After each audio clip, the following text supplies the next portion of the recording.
One, two, 1, 2. Hey, hey. Audio check for everyone in the room. I got one thumbs up. Do I got thumbs up from Cuts? Check 1, 2. Thumbs up. Okay, good to go.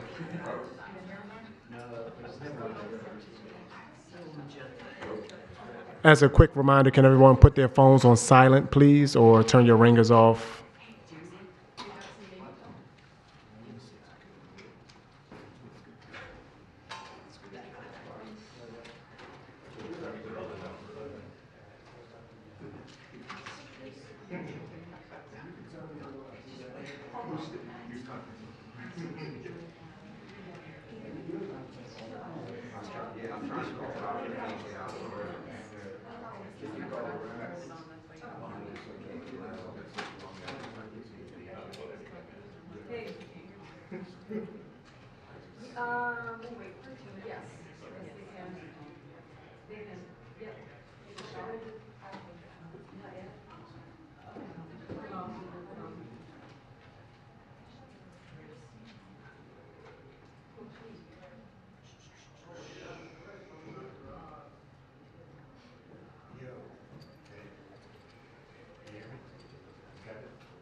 They got everything, Jim.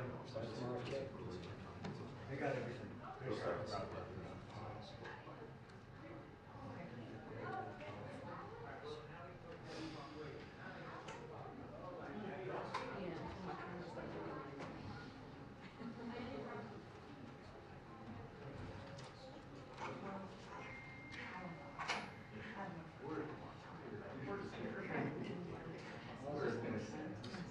Centers for Community Medication Services Administrator, Director of Autism.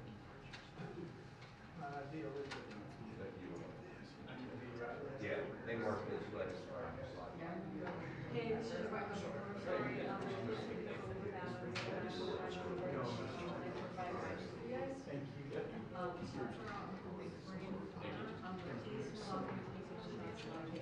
I got I don't think that's a problem.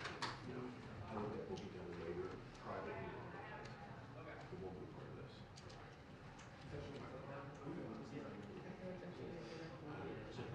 Me too. Correct, correct. Yeah, and Please hold off for a well, second. spoke to someone. Yeah, that's, I don't think I'm not gonna squeeze that into this one. That would be separate or a little. Okay.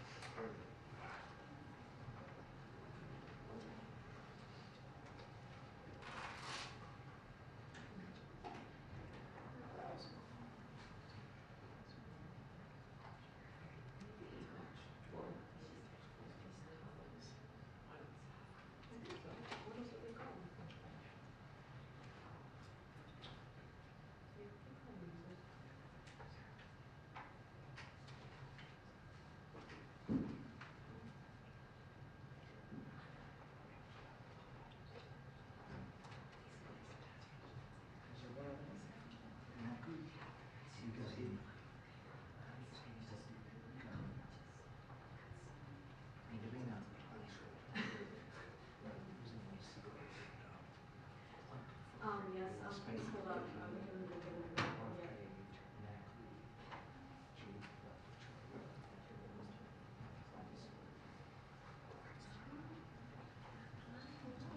My connectivity is bad, so it doesn't know, so I can't take them yet.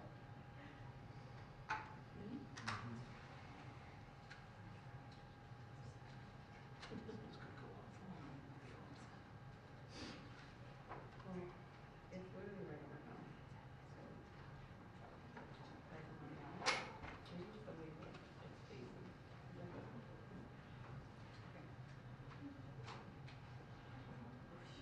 Yeah.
Oh, thank you so much. Okay, that's so nice.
Yes.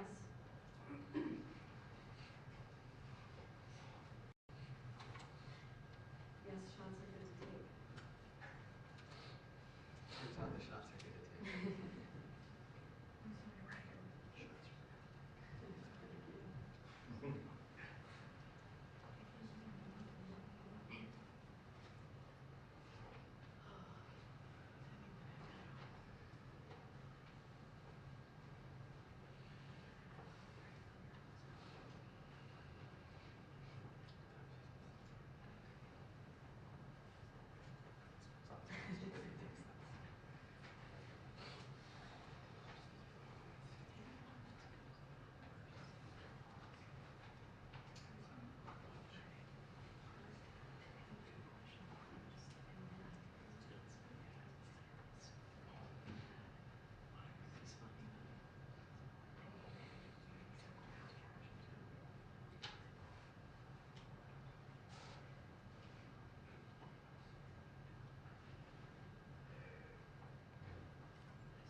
2-minute warning.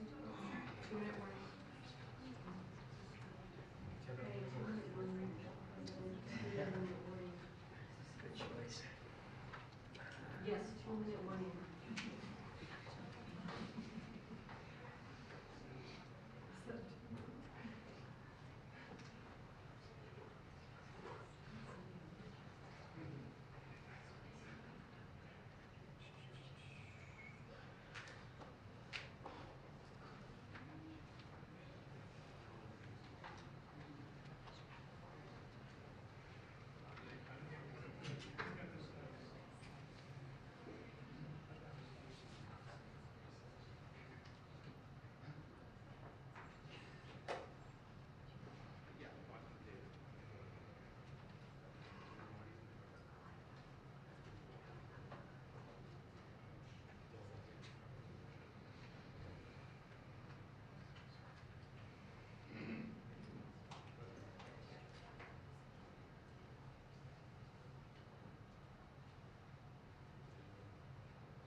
Hello, everyone.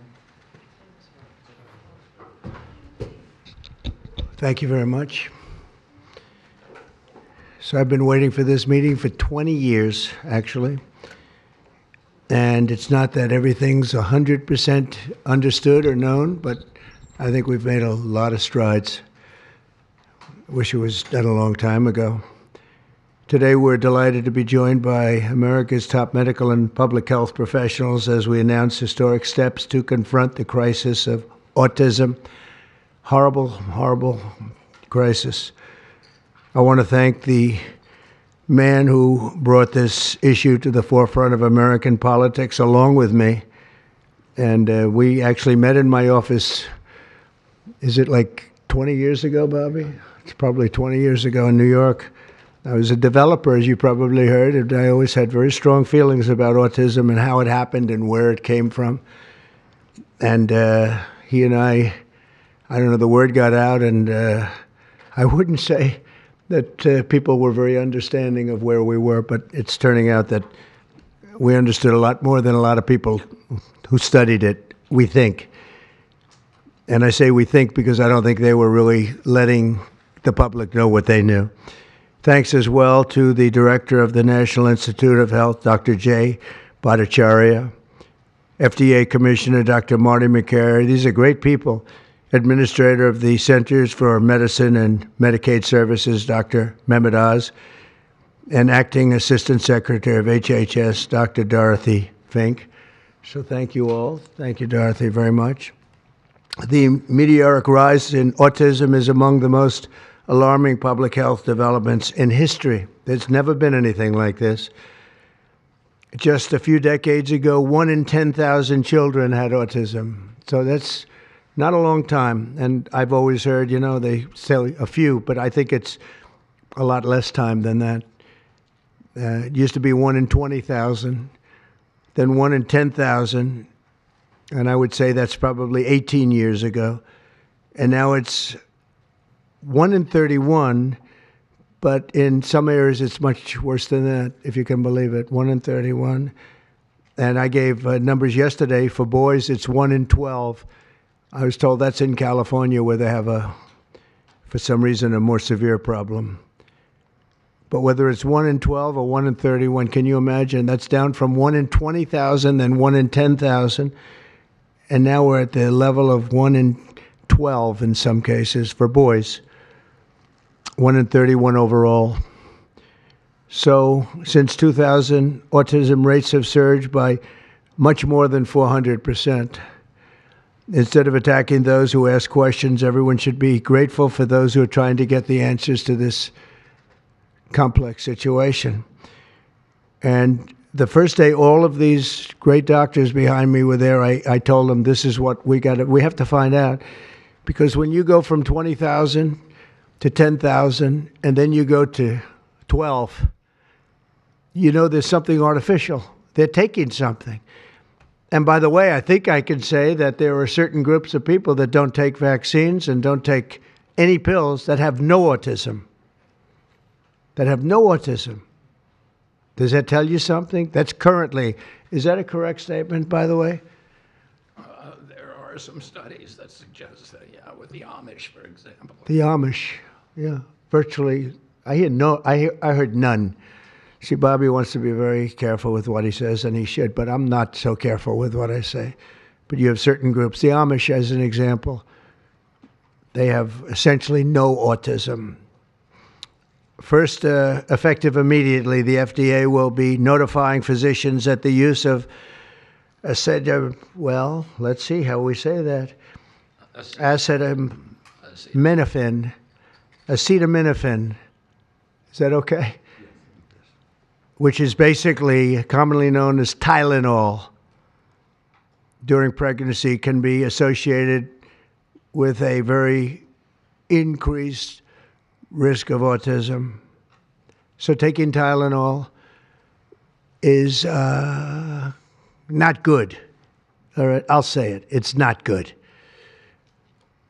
For this reason, they are strongly recommending that women limit Tylenol use during pregnancy unless medically necessary.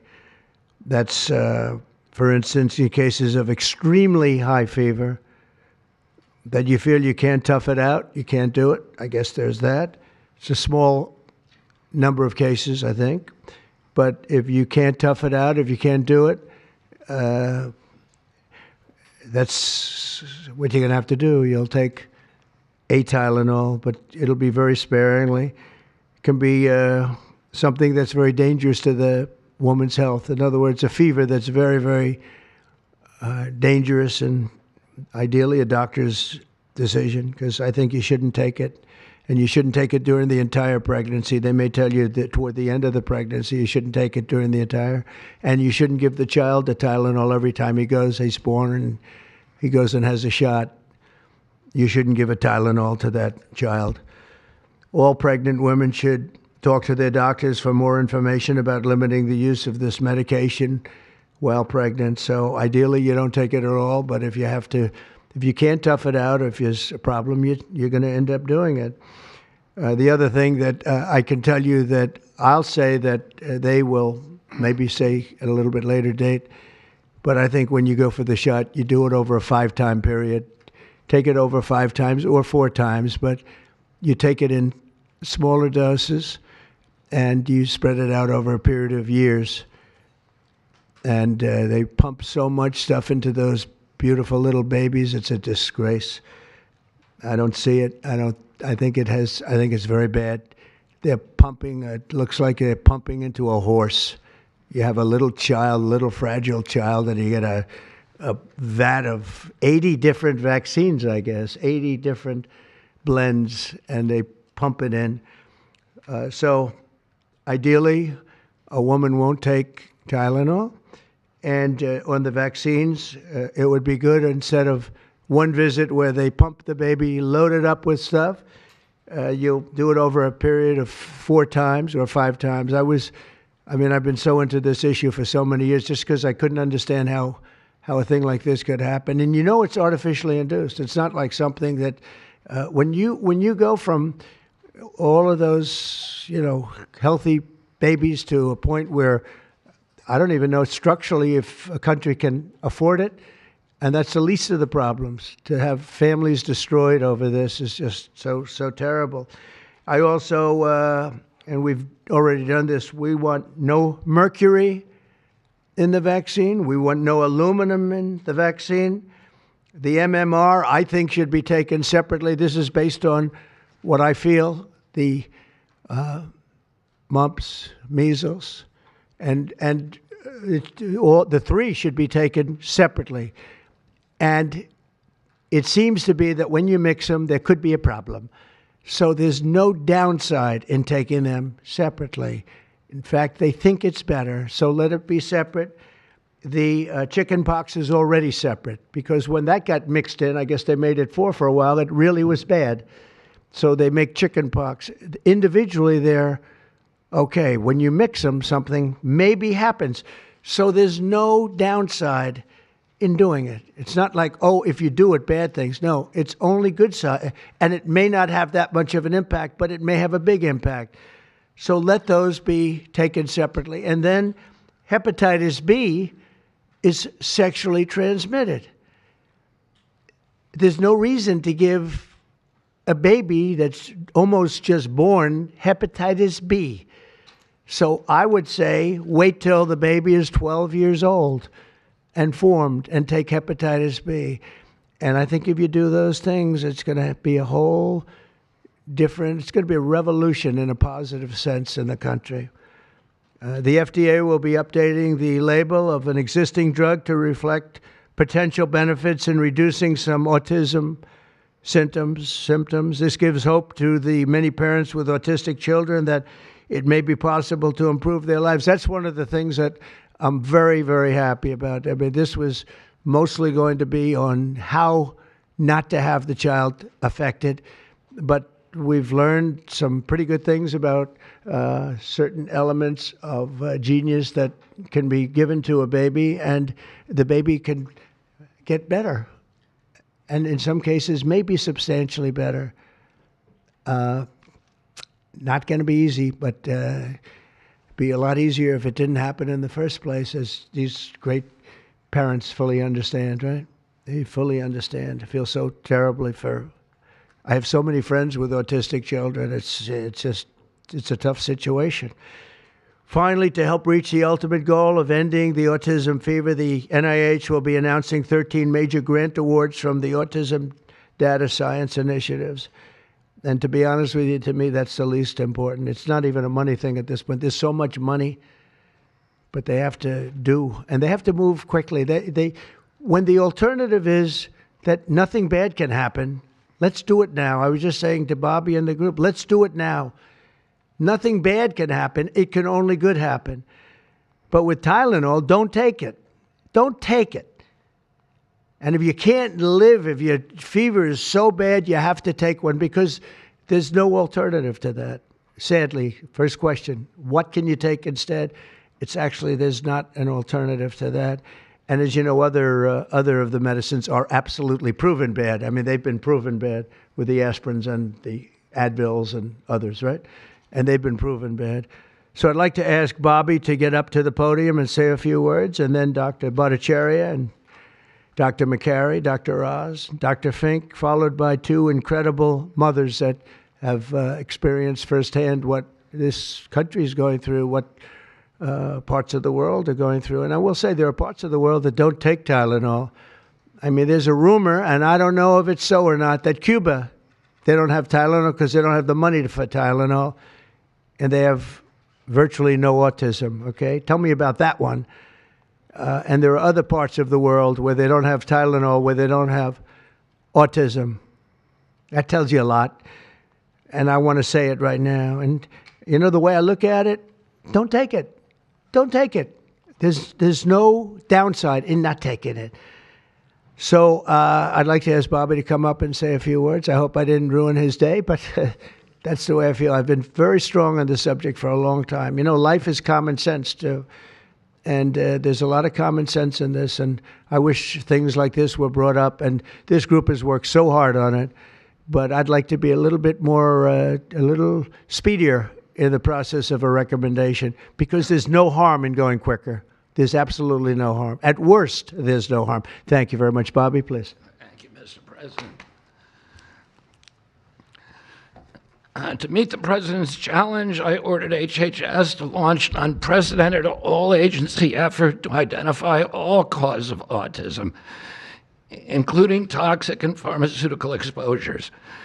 At President Trump's urging, NIH, FDA, CDC, and CMS are turning over every stone to identify the etiology of the autism epidemic and how patients and parents can prevent and reverse this alarming trend.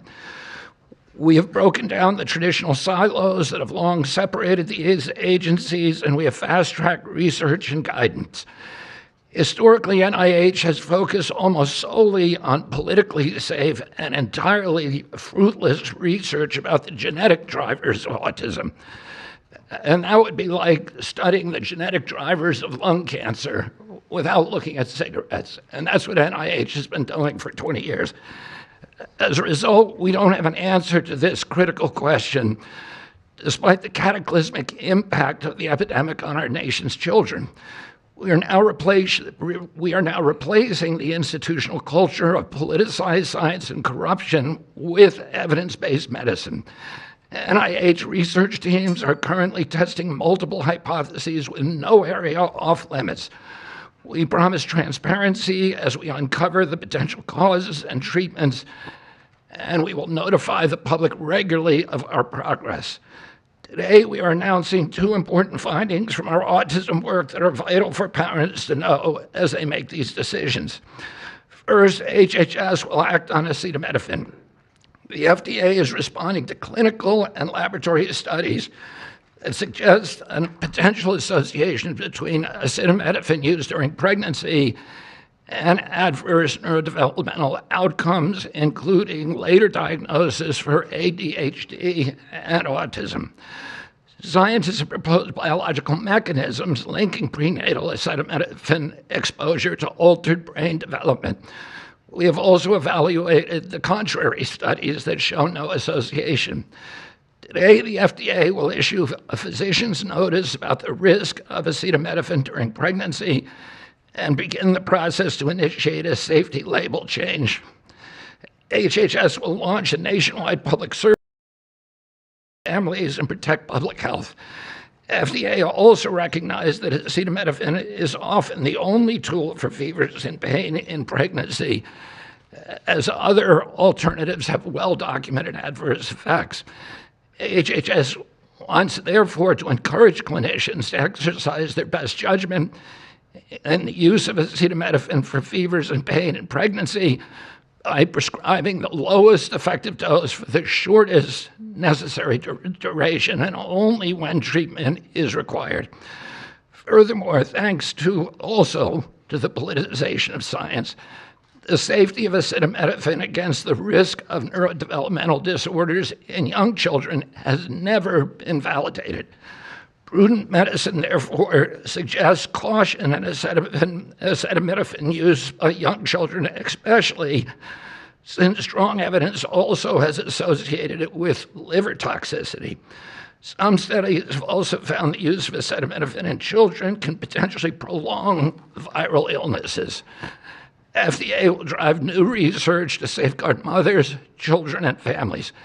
In addition to a possible acetaminophen connection to autism for pregnant women, infants, and toddlers, our research has revealed that folate deficiency in a child's brain can lead to autism. We have also identified an exciting therapy that may benefit large numbers of children who suffer from autism. Peer-reviewed literature has documented that up to 60% of folate-deficient children with ASD can have improved verbal communications if given leucovorin. I have instructed NIH, FDA, and CMS to help doctors treat children appropriately. Jay will help tell that story, which started with sound science, the kind that restores faith in government. This announcement also represents a historic collaboration between NIH, FDA, CDC, and CMS. We expect this to be the first of many announcements over the coming years that deliver actionable information to parents on underlying cause of autism and the potential paths for prevention and reversal. Finally, autism is a complex disorder with multifactorial etiology. We are continuing to investigate a multiplicity of potential causes with no areas of taboo. One area that we are closely examining, as the President mentioned, is vaccines. Some 40 to 70% of mothers who have children with autism believe that their child was injured by a vaccine. President Trump believes that we should be listening to these mothers instead of gaslighting and marginalizing them like prior administrations. Some of our friends like to say that we should believe all women. Some of these same people have been silencing and demonizing these mothers for 3 decades because research on the potential link between autism and vaccines has been actively suppressed in the past. It will take time for an honest look at this topic by scientists. But I want to reassure the people in the autism community that we will be uncompromising and relentless in our search for answers. We will perform the studies that should have been performed 25 years ago. Whatever the answer is, we will tell you what we find. We are researching this issue to all 3 agencies. Jay will discuss one of our research initiatives at NIH. This model of unleashing unbiased, depoliticized, gold standard scientific research and academic freedom to deliver actionable information to prevent and reverse disease will be a model for the framework to deliver similar results for many other chronic conditions that plague Americans. Jay? Thank you, Secretary Kennedy, and thank you, President Trump. Thank you very much.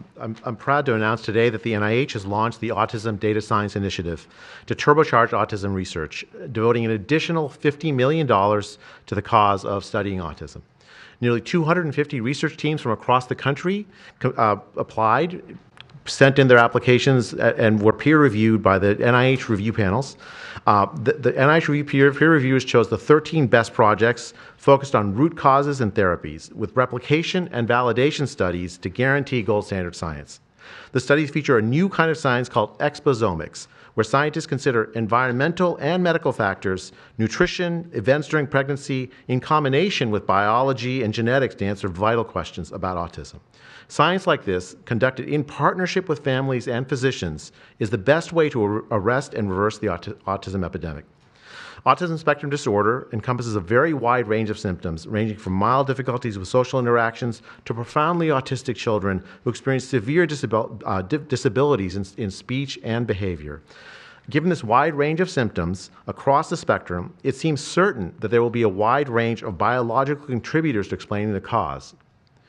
The great thing about the new NIH initiative on autism is that scientists will use rigorous advanced methods in causal inference, machine learning, organoids, and other fresh approaches to the problem. The sharp rise in the prevalence of autism deserves an urgent response by the scientific community. As Bobby said, the NIH has invested a lot of money to study autism over the years, but the research has not produced the answers that families and parents of autistic children deserve, and autistic children themselves deserve. For too long, it's been taboo to ask some questions for fear the scientific work might reveal a politically incorrect answer. Because of this restricted focus in scientific investigations, the answers for families have been similarly restricted, often pointing families to behavioral therapies that don't work for every kid or suggest non-modifiable genetic factors as the cause. But genetics alone can't explain such a sharp rise in autism prevalence over just a few decades, as the president said. In coming months and years, as NIH scientists learn more that can help autistic children and their families, we won't delay. Like scientists often like to do, I can say as a scientist myself, it's really tempting to delay, but but in face of a problem like this, you have to move fast. But we will not delay before telling American people about what we find, and we will win the public trust with transparency and rigor. Already, our broadened focus on autism research has pointed to 2 items that will help families prevent and treat some cases of autism. I'll leave the good news on these 2 items to my close friends and colleagues, Dr. McCary and Dr. Oz. We've been working together closely on this problem for the past 6 months, and our cooperation represents an unprecedented collaboration with Secretary Kennedy's Department of Health and Human Services and with President Trump. I'm delighted to introduce Dr. Marty McCary, Commissioner of the Food and Drug Administration, who will tell you about these announcements of practical help for families with autism. Great, thank you, Dr. Bhattacharya. Mr. President, this is the start of a historic shift in medical culture. This administration is working together to ask big questions about why our nation's children are getting sick so fast. Too often, medicine is doing small little studies, giving us answers we already knew. But we've got to make a difference. You've given us a charge to identify root causes, and we are not going to stop so that we can end the suffering we are watching. And if you've seen a kid with autism, with severe autism, it's hard to watch. Kids get frustrated, they get angry, they can be crying because they want to speak and they can't speak. It's hard to watch, and it may be entirely preventable. For an epidemiologist, that child is an expanding statistic. But for a child, it can be brutal to have autism. Today, the FDA is taking action to update the label on acetaminophen and sending a letter to all U.S. doctors letting them know about the risks in pregnancy. We now have data we cannot ignore. There's a very large study, the Boston Birth Cohort, with researchers that have, from Johns Hopkins, my former institution, and Boston University, found quote-unquote consistent associations between acetaminophen in pregnancy and autism. And the Nurses' Health Study with researchers from Yale, Columbia, and Harvard looking at 9,000 kids found that acetaminophen use in pregnancy was associated with neurodevelopmental disorders. And 4 weeks ago, a Mount Sinai Harvard study reviewed all the existing literature and found the overwhelming body of evidence points to an association. Sure, you'll be able to find a study to the contrary. That's how science works. But to quote the dean of the Harvard School of Public Health, there is a causal relationship between prenatal acetaminophen use and neurodevelopmental disorders of ADHD and autism spectrum disorder. We cannot wait any longer. And honestly, there's been this perfunctory, reactionary, mindless practice in medicine. I learned it in medical school and residency. Just treat all fevers, low-grade fevers, treat them with acetaminophen. Why? What are we doing? A study out of Hopkins actually showed that treating a fever can prolong the duration of illness in a young kid. Maybe that's because a fever is a body's natural way of ridding an infection. When my wife was pregnant and delivered our son a few months ago, they pushed her to take acetaminophen for a low-grade fever. She said no, and then they looked to me and I said, absolutely no. I'm also here to announce good news. Today, the FDA is filing a Federal Register notice to change the label on an exciting treatment called prescription leucovorin so that it can be available to children with autism. You know, autism may also be due to an autoimmune reaction to a folate receptor on the brain, not allowing that important vitamin to get into the brain cells.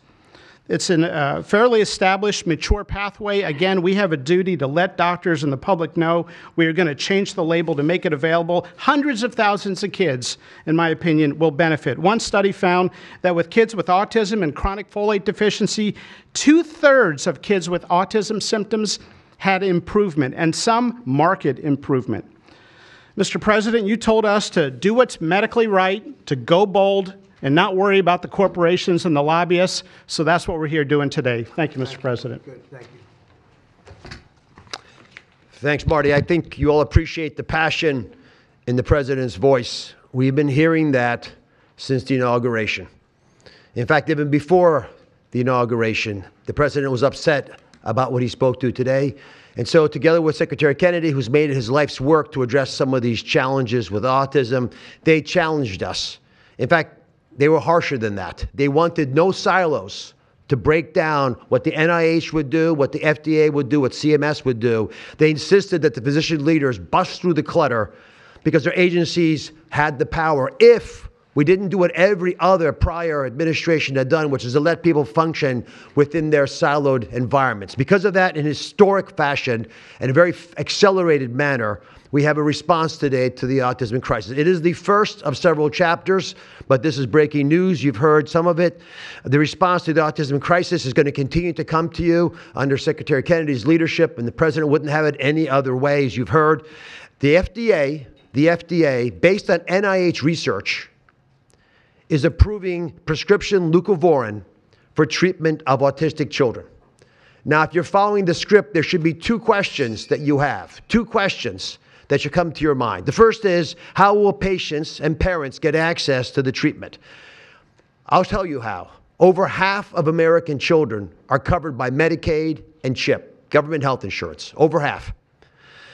And therefore, because they're covered in Medicaid and CHIP, upon this label change by Marty, state Medicaid programs in partnership with CMS will cover prescription leucovorin around the country.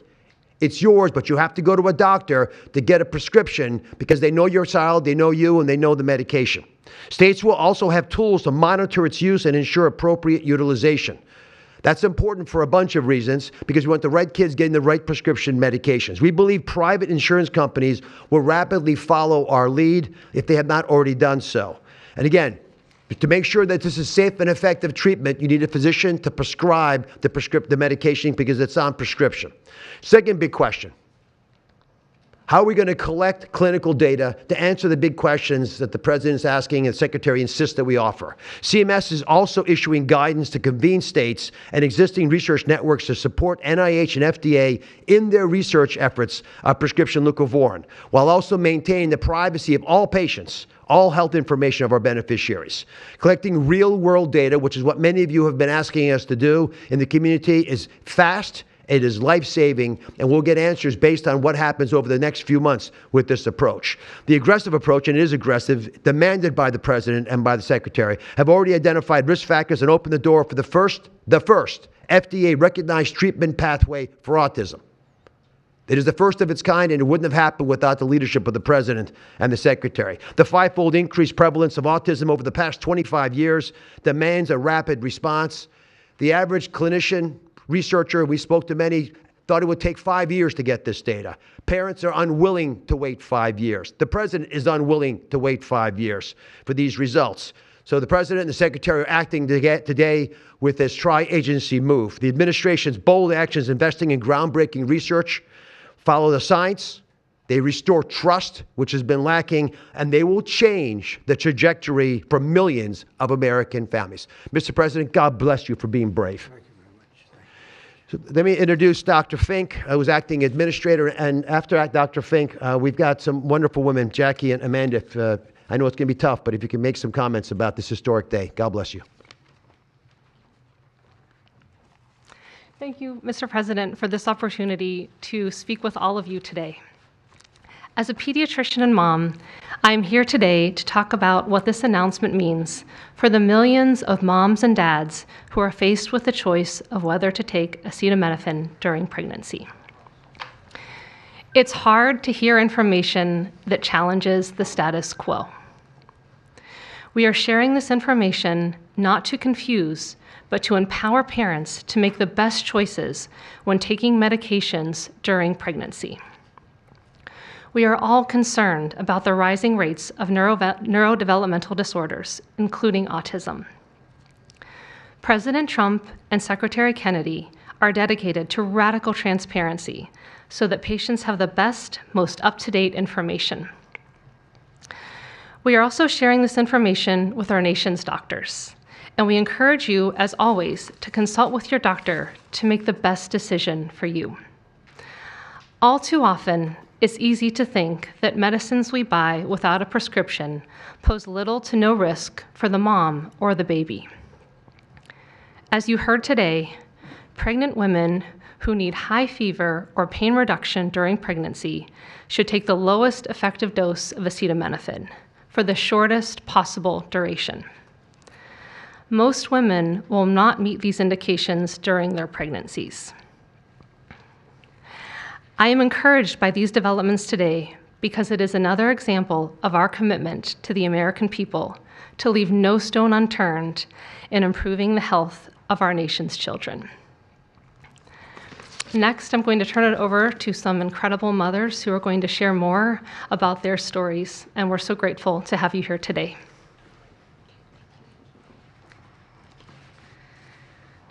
Thank you. Thank you, Mr. President and team, for all your work. This is an historic day, and I'm thankful to be here. I have a son who's 5 who is profoundly autistic, and you've probably heard if you've met one autistic child, you've met one autistic child. It's a spectrum, which I don't think the spectrum is helpful, but that's another conversation. He is an amazing little boy, a blessing from God. He's marvelous. He can count to 1,000. He knows all of his letters and the sounds they make and a word for each one.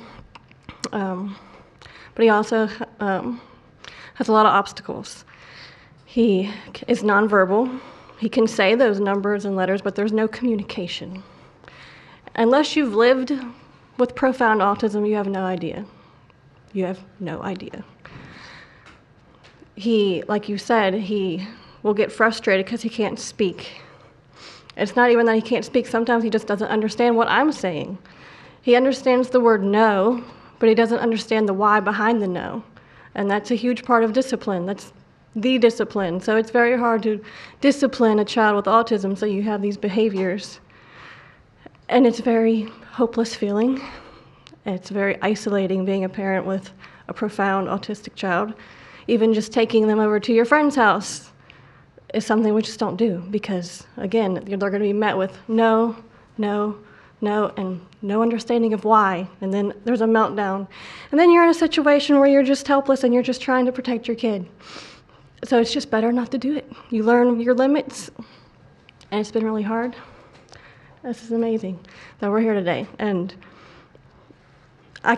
no one has been able to point to anything to say this is what caused it, and you can't point to that and say it didn't cause it. I have no idea. I am completely open, not blaming anything, but I'm open to the discussion and the fact that there's work being done to find answers. I'm very grateful. I was already excited to vote for Mr. Trump anyway, Mr. President, but when we got word of RFK doing his work, I was ecstatic. I could not wait for this work to be done, that somebody would try to find us some answers. I'm just very grateful. I pray for my son every day, and hope that he can get the help that he needs. And just thank you. Thank you. Thank you very much. Thank you, Donna. You take care of yourself. Thank you.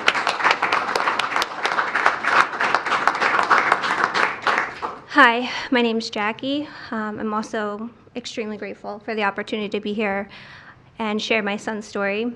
My son is Eddie. He's 11. He's on the opposite end of the spectrum from what Amanda just explained. He's considered high functioning.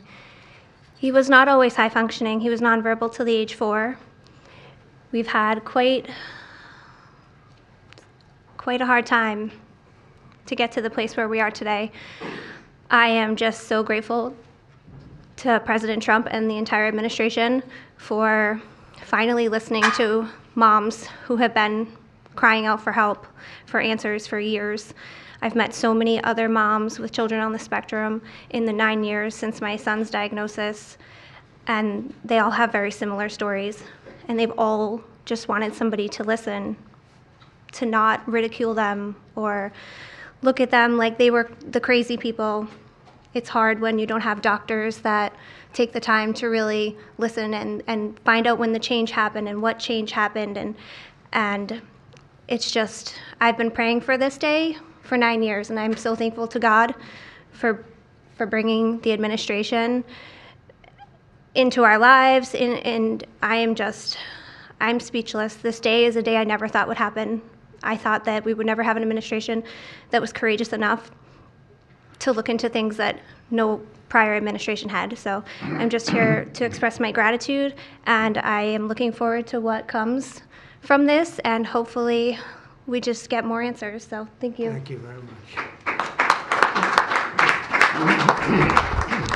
So I just want to say acetaminophen is basically Tylenol, essentially, because I noticed that term is used throughout this conference. So it's essentially Tylenol. And I just recommend strongly that you don't use Tylenol unless it's absolutely necessary. I understand it's maybe 10% of the women that are pregnant are, would perhaps be forced to use it. And that would mean you just can't tough it out. No matter what you do, you can't tough it out. So that's up to you and your doctor. But there's a very strong recommendation, maybe stronger from me than from the group, because they're waiting for certain studies. I just want to say, I want to say it like it is. Don't take Tylenol. Don't take it. If you just can't, it's just fight like hell not to take it. There may be a point where you have to, and that you have to work out with yourself. So don't take Tylenol. Other things that we recommend, or certainly I do anyway, is, and it's so important to me to see the doctor 4 times or 5 times for a vaccine. Don't let them pump your baby up with the largest pile of stuff you've ever seen in your life going into the delicate little body of a baby. Even if it's 2 years, 3 years, 4 years, you just break it up into, I would say 5, but let's say 4 visits to the doctor instead of 1. And certain things I think you should do. We've already taken out and are in the process of taking out mercury and aluminum now. You know what mercury is. You know what aluminum is. Who the hell wants that pumped into a body? And there were rumors about both of them for a long time. But we're having them taken out. We're having them taken out of the vaccines. Hepatitis B, again, that's sexually transmitted, and we think you should wait. I think you should wait till 12. I'm making these statements from me. I'm not making them from these doctors, because when they talk about, different results, different studies, I talk about a lot of common sense, and they have that too. They have that too, a lot. But I recommend the hepatitis B. Take it at 12. Sexually transmitted. You don't have to give it to the baby when the baby's 2 years old. And there are a lot of theories on that, but not when they're 12. Doesn't seem to be a problem at all. The MMR and the chickenpox. Chickenpox has already been broken out. It's a singular shot, but the MMR is not. And I've heard for years that there's a problem with it. But they say that there's no problem if you do each shot separately, not put together. So an MMR, go out and do it separately. Don't take Tylenol. Don't give Tylenol to the baby after the baby's born. Every time the baby gets a shot, the baby gets a shot. They say, here, take a cup of Tylenol. I've heard that for years. Take Tylenol. Don't take Tylenol. Don't have your baby take Tylenol. Now, Tylenol is fine for people that aren't pregnant, that aren't in the situation that we're talking about. One very specific situation. If you're pregnant, don't take Tylenol. When you have your baby, don't give your baby Tylenol at all, unless it's absolutely necessary. Don't do it. Break up your visits to the doctors. Break them up. Do it in 5 if you can. Now, it's inconvenient. It's inconvenient. Oh, you got to have to go back another year later. You're going to go back each year for 4 years, 5 years, 3 years. Just break it up. Break it up, because it's too much liquid. Too many different things are going into that baby at too big a number. The size of this thing, when you look at it, it's like 80 different vaccines and beyond vaccines, and 80. Then you give that to a little kid. I mean, I can tell you that I had a woman who worked for me, a beautiful, wonderful woman, worked in Trump Tower, and she had the most perfect child. Beautiful, just perfect. And I remember this little blonde-haired boy running around the lobby of Trump Tower, so healthy and so vibrant. And I said, that's great. One day I came in and she was crying her eyes out behind the counter. She worked at the front desk. She was crying her eyes out. I've never, as much as I've ever seen anyone distraught, she was. I said, are you okay? What happened? My boy, I've lost my boy. What does that mean, your boy? My boy, you know him, sir. You've seen him grow up. He was so beautiful. And I took him for a vaccine, sir. And he developed this unbelievable, I think she said 107, 108. You know, it goes well beyond when this happens. It goes up to 106, 107, 108. You know, we hear 105 and you're in trouble, but it just goes up to a level that you never hear about, but it goes up very high.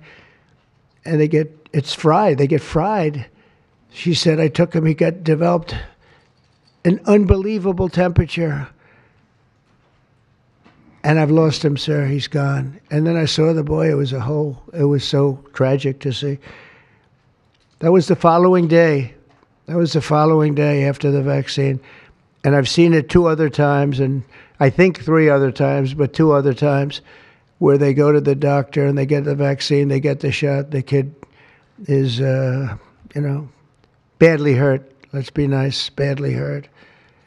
And just do it. Break it up into 5, break it up into 4, break it up into 3 if you have to, but go to the doctor 4 times instead of once, or 5 times instead of once. And for some reason, they insist that you put it all into the body, and maybe that's the drug companies that make more money that way. Maybe it's the doctors because they don't want to be, doing this so much. Maybe it's the doctors. They get maybe more money. Who the hell knows what it is? Don't do it.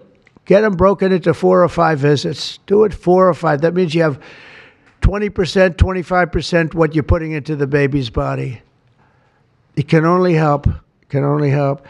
And the other things I told you about, just the word tough it out. It's easy for me to say tough it out, but sometimes in life with a lot of other things, you have to tough it out also. Don't take Tylenol. Don't give Tylenol to the baby. When the baby's born, they throw it at you. Here, give him a couple of Tylenol. They give him a shot. They give him a vaccine. And every time they give him a vaccine, they're throwing Tylenol. And some of these babies, they're long born, and all of a sudden they're gone. And it doesn't hurt not to do it. It doesn't hurt. There's no downside. There's no downside at all. And break up MMR. Break it up. It's practically a known fact that if you break it up, you're not going to have a problem. But for years, we've been hearing how bad MMR is as a combination. And I'm very happy that you broke out chickenpox, because that was really a problem. And there are other things. It's interesting because there are other things, we were talking about it, other different drugs, pills that you take that we know are so bad and they don't take them anymore. But for some reason, with this, they keep taking it. Don't take Tylenol. There's no downside. Don't take it. You'll be uncomfortable. It won't be as easy, maybe. But don't take it. If you're pregnant, don't take Tylenol. And don't give it to the baby after the baby is born. And you know, we have more than 3 years left. And I told Bobby and the doctors behind me, and they are so committed to this, I told them that this is the number one thing I want to do from you. And you know, we have something else called Favored Nations, where I'm going to be reducing drug prices by 1,000%. By 900, 600, 500, 1,200. We're going to be reducing drug prices at levels never seen. It's called Favored Nations. We're going to be paying what right now, we're like the garbage can for the rest of the world, and we have been for forever. We pay much higher for drugs than the rest of the world. We subsidize the rest of the world. We're not doing that anymore. And that's a big thing. That's a big thing. That's bigger than anything. I told the story the other night that I was so proud of my first term that for the final year, drug prices went down 0.25%, and I was so proud. I said, why? I'm the first one to do it. I think it was 28 years, they said, where drug prices went down from the beginning of the term to the end. And I was so proud. I called a news conference. I said, you know, drug prices have gone down. First time it's happened in 28 years. You know what it was? 0.25%. I was so proud. Now we're going to have them go down from $100 a pill to $9 a pill, from $1,300 for a shot of like an Ozempic or the fat, I call it the fat pill or the fat drug. Sometimes it works, I guess, for people. The ones I've seen, it hasn't worked so well. I got a lot of friends, they're fat. They said, yeah, I lost some weight. I said, you don't look it to me. But they paid $1,300, $1,200, and they go to London and they pay $88. And they call me, they go, what's this all about? We're subsidizing the rest of the world stupidly because we have a lot of stupid people in this country running things. And how big is that? But to me, that's nothing compared to autism. I see that gorgeous boy. I have a big present for him in the back. You know, you bring him back. We're going to bring him into the Oval Office. I have the best present he's ever going to get, okay? A big one. I saved it for you, okay? Because I heard you were coming. Look how beautiful he is. So that's it. There's nothing much to say. Don't take Tylenol if you're pregnant, and don't give Tylenol to your child when he's born or she's born. Don't give it. Just don't give it. And we're going to have, I think, really, if you do all the things that I say, break it up. Just break it up. Break up the shots with the doctor. MMRs, as I told you, separate. Chickenpox already separate. You do these things. I'm telling you, I want to, when I leave office, I don't want to have, it's going to be the kind of number that we're hearing where it's 1 in 32 or 1 in 10, because I've heard 1 in 10 also. And in California, it's really bad. I want it to be, let's get it back to maybe 1 in 10,000 or 1 in 20,000 or maybe none in 20,000. And the only way you're going to do that, because this is artificially induced. This is induced by something. You don't go from 1 in 20,000 to 1 in 10,000, then to 1 in 10. That means you're taking something and something's wrong. And I feel very certain, and I know I'll be criticized. Someday they'll look back and they'll say, well, it wasn't, but I think it will. I think we're going to have a tremendous, this is the most important thing. There's nothing more important than me. We cured inflation that Biden gave us. He gave us so much inflation, the biggest ever in history. We got inflation done. We brought prices down. We gave you the largest tax cuts, all that stuff. It doesn't mean a thing compared to what we're doing today. This means everything. So we're going to save a lot of children from a tough life, really tough life. We're going to save a lot of parents from a tough life. Okay, how about a few questions? Let's just make it on this subject. This is so beyond as a subject that I'd rather not talk about, some nonsense on the economy. And I will say this, The economy is unbelievable. The stock market just hit another record high and all that stuff. This means more to me. Yeah, please. Mr. President, I have one on your announcement, one on vaccines that's also related. Yes.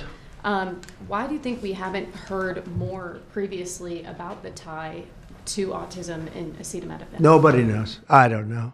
Not only that, when you say it, you get attacked.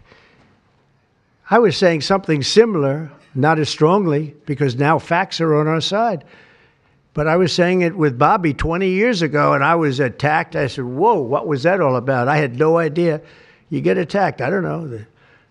The medical community, the drug companies, doctors. I don't know what it is. All I want to do, I don't care. I don't care about being attacked. It doesn't matter to me. I believe that the numbers at the end of our term or shortly thereafter could be really phenomenal. I want it to go up just like it came down to this horrible level. 1 in 10, 1 in 12. I was told 1 in 10. I was told 1 in 12. Today I heard 1 in 31 if you add the girls and the boys together. It's crazy. And it was 1 in 10,000 and 1 in 20,000. It's not even sustainable for a country. You want to know the truth. And there are other places that don't have it. And they have things in common.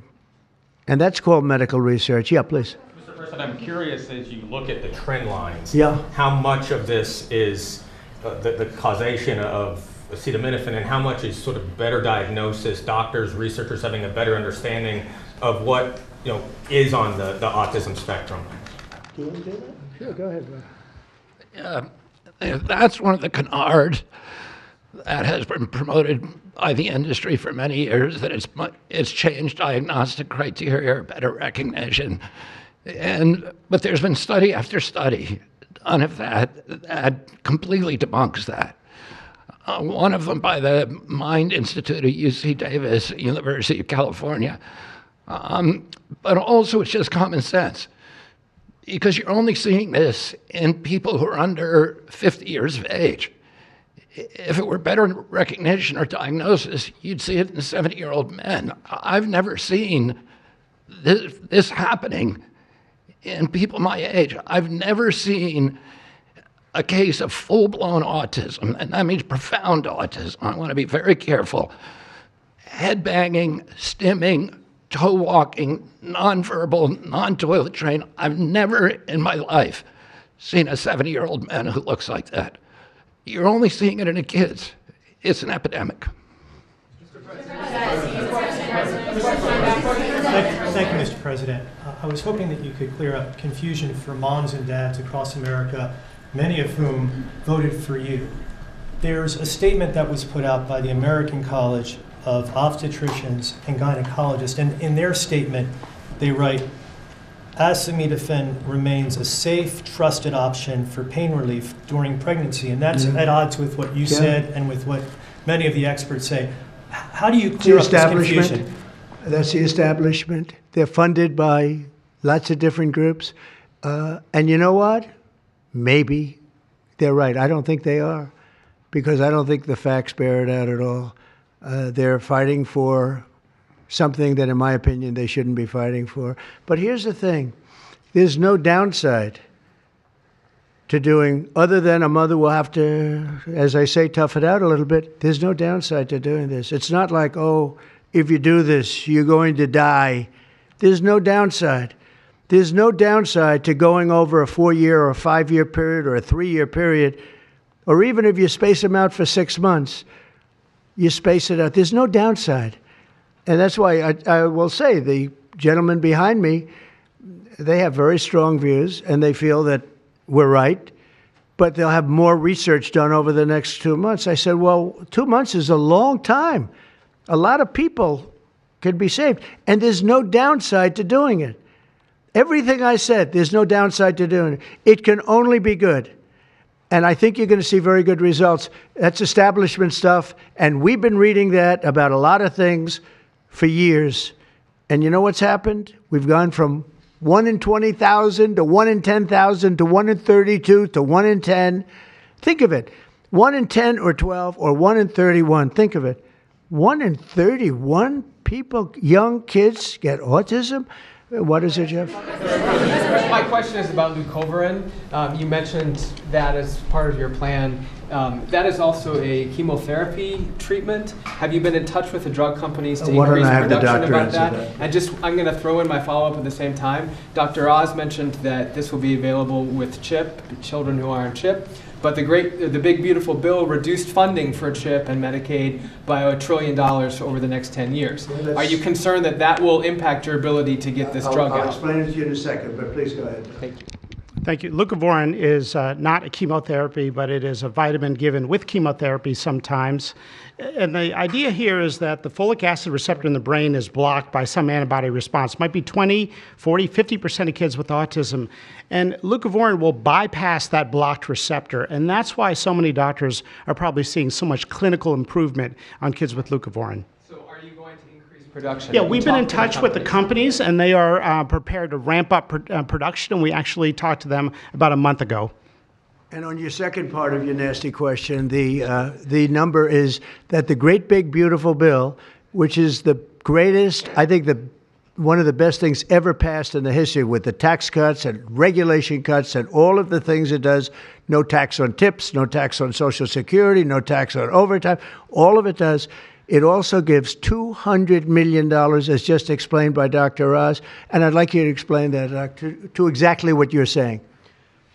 The Big Beautiful Bill actually increases Medicaid spending projected over the next 10 years by $200 billion. There's also a $50 billion Rural Health Transformation Fund, which will allow a lot of these programs to get in the rural parts of the country that the President and Congress are handing to governors to start distributing. Those grants have already gone out. The money will be allocated by the end of this calendar year. And I want to point out that the ability of NIH to do research that feeds and hands the ball to the FDA, which then can change labeling to allow Medicaid programs in states to fund this program, will ensure that the things that President Trump and Secretary Kennedy desire are financially affordable for the families around America. You mentioned CHIP, sir. That's why I asked that question. You mentioned that CHIP would fund this for children. But most of the kids are on Medicaid, probably 43% on Medicaid, another 8-10% on CHIP. And all the programs in general are being evaluated. Most of what the One Big Beautiful Bill was seeking to do was to remove fraud, waste, and abuse. But the programs themselves should stay financially intact for the people for whom they were designed, and in this case, for children. And the only thing we cut, so that's $200 billion positive. The only thing we cut was for fraud, waste, and abuse, of which there was a lot in this country, and nobody minds that. Yeah, please. Mr. President, you said that there is no reason to give newborn babies hepatitis B vaccines.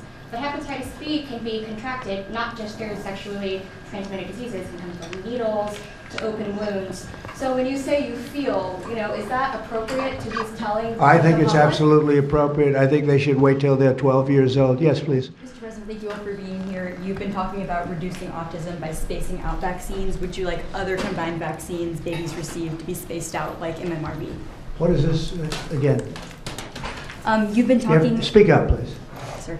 You've been talking about reducing autism by spacing out vaccines. Right. Correct. Would you like the other combined vaccines babies receive to be spaced out, like MMRV? I would say yes, but that just is, for me, it's a lot of common sense involved in this. It's a process, but we're looking, but it should at least be given separately. Now, it's possible that you can reduce them and give it, I'd give them in small doses, but it's possible maybe in that particular case, the MMR wouldn't work in small doses, but you can certainly give them as separate shots. It's been proven to be very safe when you give them in separate shots instead of mixing. So I don't think there's any reason to do that. Do you agree with it?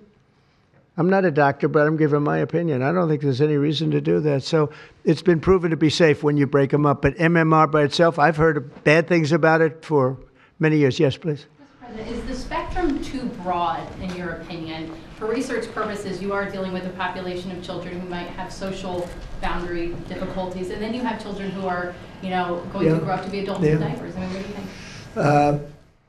We don't know how broad the spectrum is. We don't know exactly where it starts and where it ends, but we do know what we're going through. We're going through some very serious trouble, and we know autism. I mean, it could be bigger, it could be small, a little bit smaller, but the number is unacceptable. And the number, the way it's come down, because the spectrums remain the same, the number, the way it's come down is just unacceptable, meaning come down to that level of 1 in 10, 1 in 12, 1 in 31.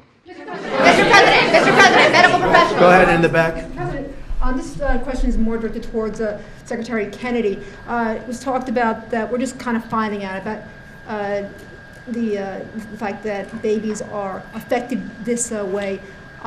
Is there a concern that information is being suppressed right now within HHS, and could an investigation perhaps be launched seeing any more Well, I think information? information has been really not given out very freely over the years, absolutely. And I think that's by drug companies and maybe doctors, but I certainly think that over the years. I think this is a different group. We have a lot of information. And that information, I mean, it's the information that we have that we're making these statements. And I'm making them out front, and I'm making them loud, and I'm making them strongly not to take Tylenol, not to take it. Just don't take it unless it's absolutely necessary, and there's not too many cases where that will be the case. And again, what's the worst? The worst is nothing can happen. It's very positive. That's a positive thing. But I don't believe I don't actually believe that's possible. I think the results are going to be amazing. I want to see amazing results by the time I leave this beautiful building. And I will consider this, I believe, with the wars, I've stopped 7 different wars. I've saved millions of lives. I've done a lot of things. This will be as important as any single thing I've done, because I know ladies, beautiful ladies just like this that are going through the same thing. And it's not easy, and I admire you for being able to do it. But I admire him, too. I wish I had a face that looked like that. If I looked like him, I would have been president a long time ago. Tylenol is widely used in other countries, too. As you make this announcement, do you expect your decision may affect I other hope they countries? follow it, yeah. I hope they follow it. Yeah, other countries are, sell Tylenol. Some countries don't. I mean, I hear Cuba. Now, again, you'll have to check this out. But I hear Cuba doesn't have it because it's very expensive. And they don't have the money to have it, or they don't want to spend the money to have it. They don't have Tylenol. And I hear they have essentially no autism. So you have to check it out. Yeah, Brian. Medical professionals have warned No, for decades. I said, no, not you. You're CNN. You're fake news. Go ahead, Brian. Thank you, Mr. President. I want to go back to the Amish community, if I can, just for a second. I recently saw a man from Minnesota, an Amish man from Minnesota, on a podcast, and the host asked him what the rates were for like ADHD and autism, and he had no idea about ADHD, didn't know that it existed, and certainly didn't know of any cases. What are they doing? It doesn't exist with the Amish community, and they don't take all of this junk. It doesn't exist.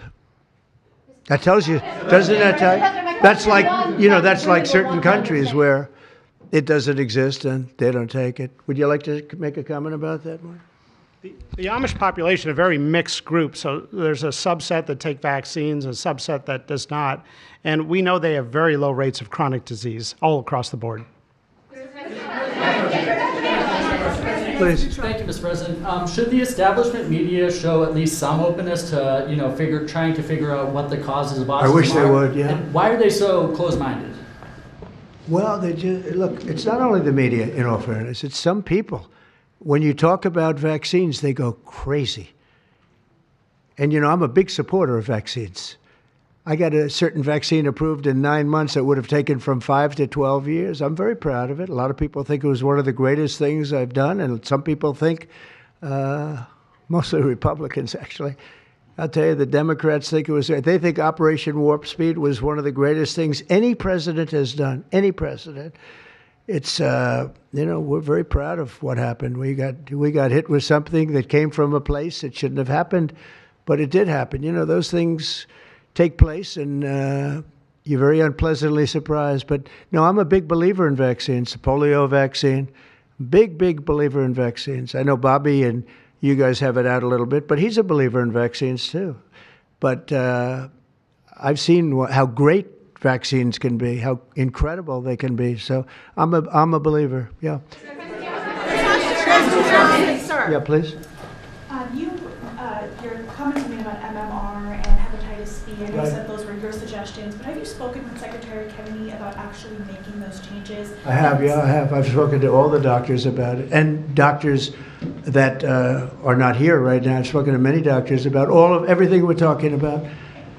And, the Tylenol has started to be spoken of over the last period of time, but we've been doing the research. A lot of what they've been speaking about comes from right here, by research done by these people. And I just say it again, don't take Tylenol. Don't take it. And don't give it to your child after your child is born. And do all those other things, little things, just spread out your visits, et cetera, on the vaccine. And I want to thank everybody. This is a very important day. Thank you very much.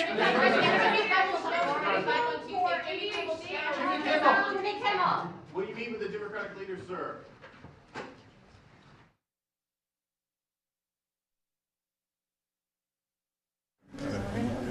He's not going to answer my